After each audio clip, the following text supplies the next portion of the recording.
Bonjour à tous, j'espère que vous allez bien. Aujourd'hui, je vais vous reparler de la VSM. Vous savez que c'est un outil que j'adore, notamment dans le cadre de diagnostic excellence opérationnelle sur un site industriel par exemple. Les dernières vidéos VSM que j'ai faites ont très bien marché sur ma chaîne, donc aujourd'hui, je vous parle de VSM un petit peu spécifique. Alors, j'ai eu pas mal de commentaires, notamment sous ces fameuses vidéos VSM, et en fait, ce qu'on voit dans les bouquins, c'est qu'en général, les exemples qui sont pris sont des VSM très linéaires, avec des étapes qui suivent et avec des stocks. Et ça, si on a un flux qui se différencie très tôt ou très tard, ça fonctionne moins bien. Et d'ailleurs, dans la 7 Shape School, en guise d'exemple, on prend un flux qui est assez simple avec une différenciation qui se fait tardivement à travers la couleur du drone ou le packaging du drone. On va emballer le drone d'un carton rouge, par exemple si le drone est rouge, bleu si le drone est bleu, etc. Et toute la phase en amont va être très standard. Une phase d'emboutissage d'une tôle, de la découpe, différents assemblages et ensuite on différencie le drone. Ce qui n'est pas forcément le cas dans plein d'industries. Parce que la VSM dans la vraie vie, ça peut ressembler à ça. Ça, c'est le cas d'un exemple d'un client qui fait de la réparation de produits. On a une différenciation qui se fait très tôt dans le flux. Ou encore un autre exemple dans lequel on va avoir différentes branches qui vont arriver sur un châssis commun, donc des sous-ensembles qui sont assemblés sur un châssis. C'est ce qu'on retrouve dans les organisations qui font de la machine spécifique ou même par exemple de l'automobile. Donc le fait d'avoir un flux un peu plus complexe comme ça, ça va rendre les calculs plus complexes, ça va rendre la visualisation de cette cartographie plus complexe et donc il y a des astuces pour rendre ça digeste et mener à bien votre cartographie de flux existante et cible.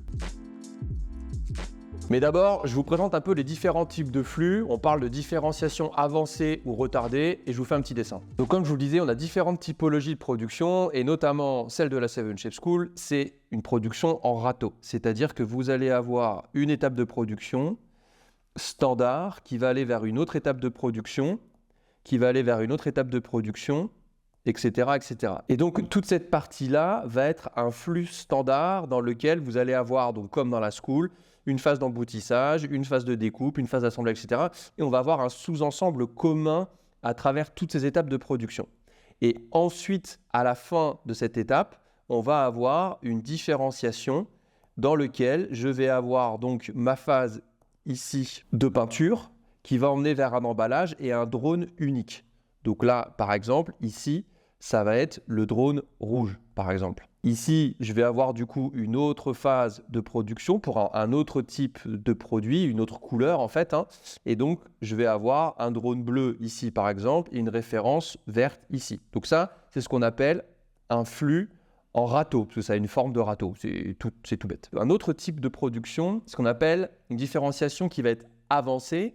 Et là, on va plutôt être en forme de peigne, c'est-à-dire que vous allez avoir une phase commune, mais très tôt, je vais avoir une différenciation de mon flux avec différentes étapes de production, par exemple, ici. Donc ça va ressembler à ça. Hop, je vais faire 3 références. Et là, à chaque fois, pareil, je vais avoir un produit qui va être unique, mais qui va être différencié beaucoup plus tôt.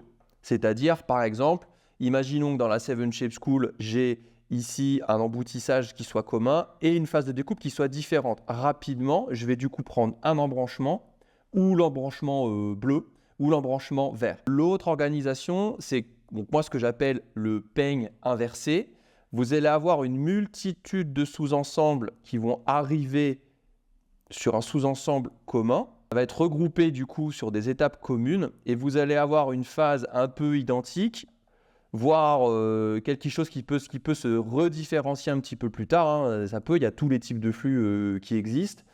Et là, du coup, forcément, vous avez une multitude de typologies de produits. Donc là, par exemple, on peut imaginer que ça, si on prend l'exemple de l'automobile, c'est un sous-ensemble, ça va être le tableau de bord. Ici, ça va être par exemple un essieu. Et ici, ça va être la carrosserie, par exemple. Et là, en fait, vous allez avoir quelque chose qui va s'assembler sur un châssis qui va être commun à tous les modèles du véhicule. Et vous allez ensuite redifférencier par rapport à une couleur de la carrosserie ou une finition particulière. Donc on a bien ces 3 exemples-là et donc les VSM ne sont pas du tout linéaires. Là, en format râteau, on va avoir une VSM avec un flux commun ici et un point de découplage de la production qui va se faire à ce niveau-là. Donc dans le cas de la 7 Shape School, encore une fois de la peinture. Là, ici, on va avoir un point de découplage qui va être ici. Donc vos ordres de fabrication vont plutôt tomber à ce niveau-là. Donc ça sera votre pacemaker, ça va être votre rythme, va être donné ici et vous allez différencier. Dans ce cas-là, votre point de découplage, il va se faire plutôt au niveau de cette étape-là et tout le flux en amont sera tiré et tout le flux d'après sera poussé. Et donc, c'est important de bien comprendre votre typologie de production Et dans le choix des périmètres, de toujours prendre ceux qui représentent le plus gros volume ou les plus gros volumes. Et ensuite, je vous expliquerai comment on calcule le temps de traversée à travers ces différents types de production. Alors, j'ai dézoomé un petit peu toute ma cartographie du haut et je vais vous prendre un exemple assez simple. Vous êtes une entreprise qui fait du luxe, donc vous fabriquez 3 types de produits, les porte-monnaies, que je vais appeler du coup M, les sacs à main, donc ça c'est S, et les sacs de voyage, donc je vais les appeler SV. Okay, à partir du principe que votre matière première de base, c'est toujours la même chose, c'est du cuir. Donc vous allez avoir une première phase de découpe, ici, et tout de suite après, vous allez avoir une phase de préparation, ici, donc je vais l'appeler P, et vous allez différencier très tôt. Vous allez avoir donc un process en peigne. Et donc vous allez avoir votre phase de préparation dans lequel il va y avoir peut-être plusieurs étapes de production. On va à un moment donné se retrouver sur une phase du coup d'assemblage final dans lequel tout votre flux, tous vos sous-ensembles en fait que vous avez fabriqués ici, un zip qui va être associé à différentes pièces de cuir, une anse, une fermeture, etc., etc. Tout ce que vous avez besoin pour faire le produit, toute la nomenclature en fait. Et là, du coup, vous allez différencier le produit. Donc là, imaginons que ce soit le porte-monnaie. Et bien, vous allez le fabriquer à la suite.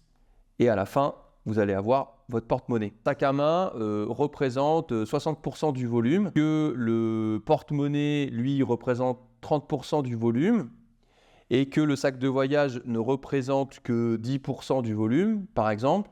Et bien, la logique vaudrait que vous suiviez le sac à main en termes de flux. Mais si ce mix produit change, peut-être qu'il faudra plutôt suivre le flux jaune qui va passer par ici. Donc ça, en fait, ça passe par une matrice produit-process. Déjà, pour voir par quel processus passe quel produit. Et ensuite, la matrice A, B, C, E, F, M, R. Okay, qui va vous permettre, du coup, d'identifier ces fameux volumes de production et focaliser vos efforts sur le flux qui est le plus volumineux en fait et qui représente le plus de production et donc potentiellement le plus de gains. Et donc ce qui va être important de voir, c'est que cette étape de découpe ici va être un goulot. Et donc quand vous allez calculer votre temps de traversée, il faudra bien prendre en compte que ce processus-là n'est pas dédié à un seul produit. Et ça peut arriver dans d'autres flux. Imaginons qu'on n'ait qu'une seule ligne d'assemblage qui fait tout. Et bien à ce moment-là, dans la ligne d'assemblage, même si vous ne regardez que le flux rouge ici de sac, il faudra aussi regarder les temps d'attente qui vont être générés au moment où vous allez vouloir faire du sac, mais que la ligne est en train de faire du porte-monnaie ou du sac de voyage. Donc ça, il faudra vraiment prendre en compte tout ça. Donc, point de vue d'une VSM, comment ça va, à quoi ça va ressembler? Donc, vous allez retrouver votre première étape, votre case de données ici, qui va donc être votre découpe. Et là, vous allez avoir du coup toutes vos données de production. Tout de suite après, un pôle, une étape qui va être de préparation. Et là, vous allez avoir donc P1, qui va être la préparation numéro 1, P2 pour la ligne numéro 2 et P3 pour ma ligne numéro 3. Et on va toujours représenter comme ça, sous un format linéaire, et on va du coup mettre les étapes les unes en dessous des autres. Ensuite, imaginons que donc, vous allez avoir votre étape du coup d'assemblage 1, puis votre étape case de données 2 et votre étape case de données 3. Et entre les deux, vous aurez vos stocks ici et un stock ici qui va être le stock où il y aura toutes les pièces de découpées pour P1, P2 et P3. Donc pour les porte-monnaies, les sacs à main et le sac de voyage. En amont et en aval, et potentiellement vous allez avoir une étape qui peut être dédiée ou commune de logistique dans lequel tous vos flux vont arriver et vous allez retrouver des stocks. Donc d'ailleurs qui peuvent être des stocks ou peut-être des stocks tampons, on les représentera comme ça, c'est un petit magasin où après derrière peut-être qu'il y aura un flux tiré, mais ça on sera sur la partie cible derrière. Et donc en amont, vous allez avoir votre stock ici, votre usine fournisseur qui va vous envoyer votre stock. Donc là ça va être le fournisseur ou les fournisseurs et là ça va être votre client. Et vous allez du coup renvoyer votre flux ici. Donc du coup à chaque fois votre flux va traverser chacun des process et nous ce qu'on s'est dit c'est qu'on allait plutôt suivre le flux qui est le plus costaud, c'est-à-dire le flux qui passe par là, donc le flux sac à main qui passe là, qui va remonter ensuite dans votre flux et ici. Donc ça va être celui qui est le plus utilisé. Donc, au niveau, je vais juste décaler un peu de votre ligne de temps, et ben c'est pas compliqué. Vous allez du coup avoir votre stock qui va être ici, donc qui correspond à ce stock-là, ici. Donc on met toujours une bosse sur la VSM pour représenter le stock, puis votre temps de traversée ou temps de cycle de votre étape de découpe, et ainsi de suite. On va retrouver donc du coup le stock entre D et P2, la phase du coup de cette étape-là, le temps de traversée ou le temps de cycle de cette étape-là. Ensuite, la phase de stock, la phase d'assemblage final, puis une phase de restockage, la phase de logistique et ensuite le temps de traversée. Et donc, votre temps de traversée global, vous allez donc bien pouvoir le calculer avec vos phases de valeur ajoutée ici et vos phases de non-valeur ajoutée ici. Et donc, encore une fois, quand vous allez vouloir calculer vos stocks qui vont être là, et bien vous allez les multiplier par votre takt time et ça va vous donner du temps. Et ça va vous permettre de calculer un temps de traversée global au moins de ce produit-là. Ensuite, si vous souhaitez malgré tout suivre le premier flux qui va être le flux de porte-monnaie, et ben vous allez du coup tracer plutôt ce flux-là. Et là, vous ferez exactement la même chose ici. Vous allez donc retracer votre flux comme ça. Donc votre flux ici, tac, tac, tac, tac, tac. OK. Donc vous avez compris maintenant comment ça fonctionne. Et pareil, vous ferez exactement les mêmes calculs que là. Et donc vous aurez deux temps de traversée. Un temps de traversée pour le produit sac à main, ici, et un produit porte-monnaie. Et vous aurez donc ce qu'on appelle process lead time, ici, un pour le porte-monnaie et un pour le sac à main. Ça ne vous empêche pas de cartographier l'entièreté de votre flux pour voir un peu les dépendances qu'il y a entre différents flux et vous dire attention, le poste de découpe ou l'étape de découpe peut être goulot si j'injecte beaucoup trop d'OF ici. Là, on sera typiquement sur un flux qui sera plutôt poussé, mais on peut aussi déconnecter son flux ici et avoir un flux tiré qui va remonter. Mais ça, on va être sur la cible. Mais en tout cas, basez-vous toujours sur l'ABC éphémère de votre cartographie de flux, puis ensuite, tracez en priorité votre flux qui représente le plus de volume et ne vous empêchez pas de tracer une, deux ou trois temps de traversée et à chaque fois, le takt sera pris par rapport au volume global fabriqué de sac à main ou de porte-monnaie. Donc, prenez toujours votre takt par rapport à votre famille. De toute manière, le flux le plus long, notamment pour la logistique, sera votre chemin critique. Et donc, c'est celui-là qu'il faudra optimiser en premier pour que globalement, vous ayez un impact sur toute votre chaîne de production. Si vous êtes dans ce cas avec une différenciation très tôt, que ce soit en peigne ou en peigne inversée, regardez bien votre volumétrie de production. Quels sont les produits qui sont le plus fabriqués ou non, de manière à prioriser au moins une ligne de chemin critique, de manière à cartographier en priorité ce flux-là. À chaque fois, les résultats que vous aurez au niveau de votre process lead time ou votre lead time global, comparez toujours ce temps avec les résultats que vous constatez vous-même. Quel est votre réel délai? Vous prenez votre carnet de commandes, à quel moment vous injectez votre ordre de fabrication et à quel moment ce produit sort et vous comparez par rapport au temps que vous avez calculé sur votre VSM.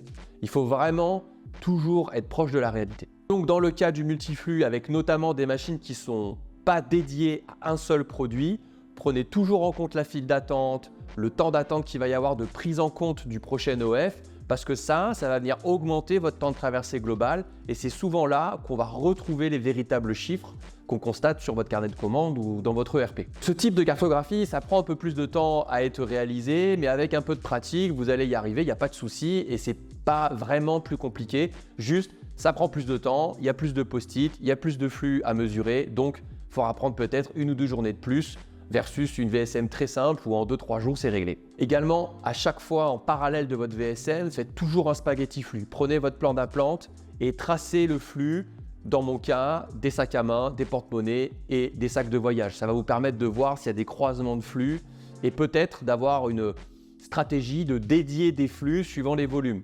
d'avoir un flux grand flux et un flux exotique dans lequel vous allez du coup pas venir polluer l'exotique sur le grand flux.